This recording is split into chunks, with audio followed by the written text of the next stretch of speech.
ഒരു അഭിപ്രായമില്ലാത്ത ഒരു അഭിപ്രായം പറഞ്ഞിരിക്കുകയാണ്. ലോകത്തെ ഏറ്റവും അഭിപ്രായം പ്രകടന രാഷ്ട്രങ്ങളിൽ ഏറ്റവും ദയനീയമായ ഒരു ദാസ്യം പ്രകടിപ്പിക്കുന്ന അഭിപ്രായമാണ് ഇന്ത്യയുടെ വിദേശകാര്യാലയം ഇപ്പോൾ പുറപ്പെടുവിച്ചിരിക്കുന്നത്. അതാണ് അതിന്റെ രാഷ്ട്രീയം. അവിടെയാണ് ഞാൻ പറയുന്നത് ഇന്ത്യൻ ജനതയെ സംബന്ധിച്ചിടത്തോളം ഒരു സംഗതി കൂടി എനിക്ക് തോന്നുന്നത് ട്രംപ് ചെയ്തിട്ടുണ്ട്. അതായത് റഷ്യയുടെ യുക്രൈൻ അറ്റാക്ക് അധിനിവേശം, ചൈന പ്ലാൻ ചെയ്യുന്ന തൈവാൻ അധിനിവേശം, ഇതിനൊക്കെ ലെജിറ്റിമസി കൊടുത്തിരിക്കുകയാണ് ട്രംപ് ഇതുവഴി. തീർച്ചയായിട്ടും വളരെ ശരി, വളരെ ശരി. കാരണം ഈ കയ്യൂക്കുള്ളവൻ കാര്യക്കാരൻ എന്ന നിയമം എന്ന ആ മൂല്യം നിങ്ങൾ സ്വയം പ്രവർത്തിച്ചാൽ അത് യുക്രൈനിൽ റഷ്യ നടത്തിയ കടന്നാക്രമണത്തെ ന്യായീകരിക്കുകയാണ്. നിങ്ങൾക്ക് എങ്ങനെയാണ് ഉക്രൈനിൽ റഷ്യ കടന്നു കയറിയതിനെ ഇനി നിങ്ങൾക്ക് തെറ്റാണെന്ന് പറയാൻ കഴിയുക?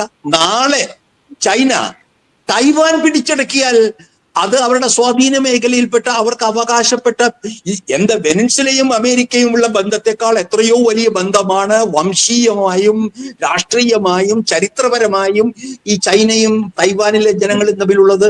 അങ്ങനെ ഒരു ചൈനയുടെ ആക്രമണം നടന്നാൽ അതിനെ പ്രതിരോധിക്കാൻ കഴിയുകയില്ല എന്നുള്ളത് കൂടി നിങ്ങൾ കാണുകയാണ്. അതാണ് ഞാൻ പറയുന്നത്.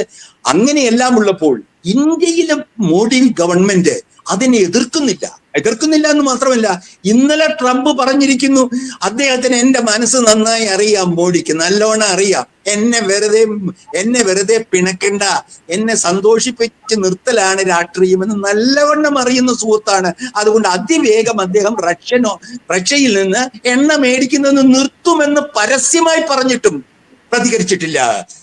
ചെറിയ എന്തൊരു തരം ദയനീയമാണ് ഈ വിശ്വഗുരു. ഇതാണോ വിശ്വഗുരു?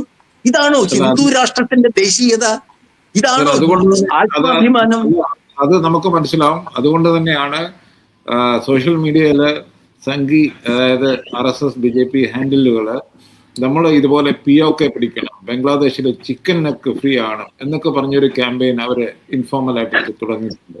നമുക്ക് ചിരി വരും ഇത് കണ്ടു കഴിഞ്ഞാൽ. അതായത് അമേരിക്ക ചെയ്തതിന് തുല്യമായിട്ട് നമ്മൾ പാകിസ്ഥാന്റെ അടുത്ത് POK പിടിക്കാം എന്ന് പറയുമ്പോൾ, അല്ലെങ്കിൽ ബംഗ്ലാദേശ് വെട്ടിമുറിക്കണം എന്നൊക്കെ പറയുമ്പോൾ എനിക്ക് തോന്നുന്നത് ഇത് മുഴുവനും റിഫ്ലക്ട് ചെയ്യാനുള്ള ഒരു മാത്രമാണ്. അമേരിക്കയെ ചൊടിപ്പിക്കാതെ എങ്ങനെയും ഈ ക്രൈസിസ് ഓവർകം ചെയ്യുക എന്നുള്ള ഒരു തന്ത്രം മാത്രമാണ് എന്നാണ് എനിക്ക് തോന്നുന്നത്.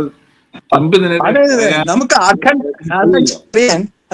അഖണ്ഡ ഭാരതം പുനർസൃഷ്ടിക്കാനായിട്ട് ട്രംപ് നല്ല മാതൃക തന്നിരിക്കുന്നു. ശ്രീലങ്ക പിടിക്കാം, അഫ്ഗാനിസ്ഥാൻ പിടിക്കാം.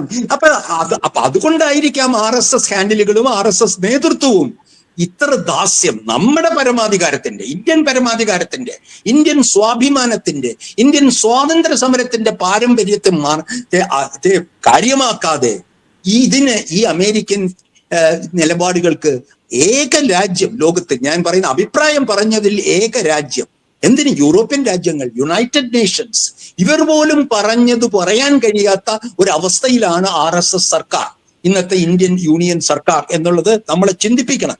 നാളെ ഇത് യുദ്ധത്തിന്റെ സാധ്യതകൾ വർദ്ധിപ്പിക്കുന്നു, ഇന്ത്യയുടെ പരമാധികാര നഷ്ടം വർദ്ധിപ്പിക്കും. വേറൊരു രാജ്യത്തെ കുറിച്ച്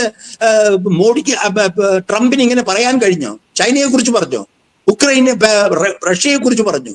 വേറെ ഏതെങ്കിലും രാജ്യത്തെ കുറിച്ച് എന്റെ മനസ്സറിയാം, എന്നെ പേടിയാണെന്ന് പരസ്യമായി പറയുന്ന ഒരു വൻ ശക്തിയുടെ മുമ്പിൽ പഞ്ചപുച്ഛമടക്കി നടക്കുന്ന ദേശീയതയുടെ വക്താക്കൾ